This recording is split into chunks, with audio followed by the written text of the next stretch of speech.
মিতা চক্রবর্তীস ওয়ার্ল্ডে সবাইকে স্বাগত।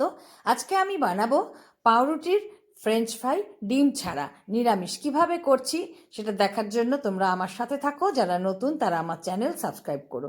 আমি সাদা ব্রেড নিয়েছি, ব্রাউন ব্রেড কিন্তু আমি এটাতে ব্যবহার করব না। আমি 4 পিস পাউরুটির ফ্রেঞ্চ ফ্রাইটা নিরামিষ ফ্রেঞ্চ ফ্রাই ডিম ছাড়া তৈরি করে তোমাদের দেখাবো।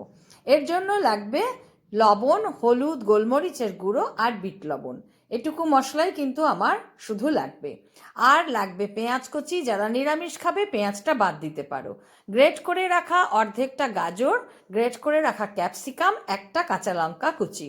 আমি পেঁয়াজ ব্যবহার করেছি, নিরামিষ খেলে তোমরা পেঁয়াজ ছাড়া করতে পারো। আর সাদা তেল আর সর্ষের তেল লাগবে। সর্ষের তেল লাগবে ময়াম দেওয়ার জন্য, আর সাদা তেল লাগবে ভাজার জন্য। তো এবার আমি একটা পাত্রে কাঁচের বাটিতে বড় বড় 2 টেবিল স্পুন বেসন নিলাম। তোমরা তোমাদের পরিমাণ মতন ব্যবহার করবে সব কিছুই। এবার এই বেসনটাকে আমি একটু হাতা দিয়ে ভালো করে স্ম্যাশ করে নেব, যাতে ভেতরে কোনো দলা বেসনের না থাকে। ভালোভাবে বেসনটাকে স্ম্যাশ করে নিতে হবে। এবার আমি এই বেসনটার মধ্যে মেশানো হয়ে গেছে আমার ভালো করে। এবার এই বেসনের মধ্যে আমি দিয়ে দেব আমার মশলাগুলো, গোলমরিচের গুঁড়ো, বিট লবণ, হলুদ আর লবণ। এটা দিয়ে ভালোভাবে আমি বেসনটার সাথে মশলাটাকে মিশিয়ে নেব। এই ব্যাটারটা কিন্তু খুব বেশি মোটা হবে না, একটু পাতলা হবে। এবার এর মধ্যে আমি দিয়ে দেব সর্ষের তেল, বড় টেবিল চামচের 1 চামচ। এটা দিয়ে কিন্তু ভালো করে বেসনটাকে ময়াম দিয়ে নিতে হবে। তাহলে কিন্তু জিনিসটা খেতে খুব খাস্তা এবং টেস্টি হবে। এবার এই যে সাদা ব্রেডগুলো আমি নিয়েছি, 4টে ব্রেড, এর ধারের ব্রাউন অংশগুলো আমি কেটে বাদ দিয়ে দেব। এই নিরামিষ ফ্রেঞ্চ ফ্রাইটা পাউরুটির খেতে খুব ভালো লাগে, যখন তখন বানিয়ে খাওয়া যায়। বাচ্চা থেকে বড় যে কেউ কিন্তু এটা খেতে পারে, টিফিনেও দেওয়া যেতে পারে। হয়ে গেল আমার এই পাউরুটির ধারের ব্রাউন অংশগুলো কেটে বাদ দেওয়া। এবার আমি যে মিশ্রণটা নিয়েছি, বেসন, অন্যান্য মশলা এবং সর্ষের তেল দিয়ে, যেটাকে আমি ভালো করে ময়াম করে নিয়েছি, এবার তার মধ্যে আমি দিয়ে দেব, এটার মধ্যে আমি দিয়ে দেব জল। জল দিয়ে এটাকে ভালো করে ব্যাটার একটা তৈরি করে নিতে হবে। এই ব্যাটারটা কিন্তু খুব বেশি মোটা হবে না, একটু পাতলা হবে। তোমরা দেখে একটা আইডিয়া করে ব্যাটারটা বানাবে। প্রথমে আমি ভালো করে জলের সাথে এই জিনিসগুলো মিশিয়ে পাতলা একটা ব্যাটার তৈরি করে নেব। হয়ে গেছে আমার ব্যাটারটা তৈরি করা। এবার আমি এর মধ্যে দিয়ে দেব যে সবজিগুলো আমি কেটে রেখেছিলাম, সেই সবজিগুলো। আমি এর মধ্যে পেঁয়াজ ব্যবহার করেছি। তোমরা নিরামিষের দিনে খেলে পেঁয়াজ ছাড়াও এটা করতে পারো।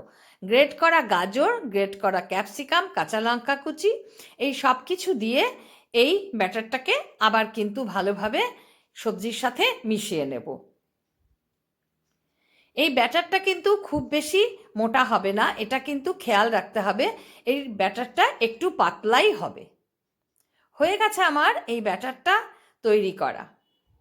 এবার আমি গ্যাসে ফ্রাই প্যানে সাদা তেল নিয়েছি, তেল গরম হয়ে গেছে। এই গরম তেলের মধ্যে আমি এই ব্যাটারটার মধ্যে 1 পিস করে পাউরুটি ডুবিয়ে তুলে নেব। পাউরুটিটা দিয়ে দিলাম। এবার এটাকে ডুবিয়ে আমি ছোট চামচের সাহায্যেই এপিট ওপিট করে ব্যাটারের মধ্যে ডুবিয়ে তারপরে ছাড়ব। এটা হাত দিয়েও করা যায়, তবে চামচ দিয়ে করলে বেশি সুবিধে হয় তুলে তেলে ছাড়তে। হয়ে গেল, আমি তেলে দিয়ে দিলাম। 1 পিঠ হয়ে গেলে তারপর কিন্তু আরেক পিঠ উল্টাতে হবে। পাত্র থেকে ছেড়ে গেছে, এবার আমি উল্টে দিলাম। এই সময় কিন্তু গ্যাসের আঁচ কমিয়ে রাখতে হবে, খুব বেশি আঁচ দিলে জিনিসটা পুড়ে যাবে। তাই আঁচটা তোমরা সবাই কন্ট্রোল করেই কিন্তু ব্যবহার করবে, কম বা মিডিয়াম এটা লক্ষ্য করে করবে। এটা আমার ভাজা হয়ে গেছে, আমি এটা তুলে রাখলাম। এবার আমি আরেকটা পাউরুটি নিয়ে হাত দিয়ে করে দেখাচ্ছি। হাত দিয়ে করলে একটু অসুবিধে হয়, চামচ দিয়ে করলেই বেশি সুবিধে হয়। এটা আমি হাত দিয়ে ডুবিয়ে নিয়ে তারপর তেলে ছাড়লাম। তেল কিন্তু এই সময় যেন মিডিয়াম আঁচে থাকে গ্যাসটা, তা নাহলে কিন্তু এটা পুড়ে যাবে। এক পিঠ হলে উল্টে দিয়ে আমি আরেক পিঠ ভেজে নেব। এইভাবে একটা একটা করে সবকটা পাউরুটি কিন্তু ভেজে নিতে হবে। আমার নিরামিষ ফ্রেঞ্চ ফ্রাই রেডি। আমি এটা তুলে রাখলাম। এইভাবে সবকটা ফ্রেঞ্চ ফ্রাই কিন্তু আমি সাদা তেলে সুন্দর করে ভেজে নেব হালকা আঁচে। এবার এটা আমি সার্ভ করব। এই ভিডিওটা তোমাদের কেমন লাগলো অবশ্য জানিও। নিরামিষ ফ্রেঞ্চ ফ্রাই তোমরা অবশ্যই বাড়িতে একবার বানিয়ে ট্রাই করবে এবং ছোট বড় সবাইকে খাওয়াবে। যদি আমার এই ভিডিওটা ভালো লাগে বন্ধুদের সাথে অবশ্যই লাইক শেয়ার কমেন্টস করো। আর যারা নতুন তারা অবশ্য আমার চ্যানেল সাবস্ক্রাইব করো। দেখা হবে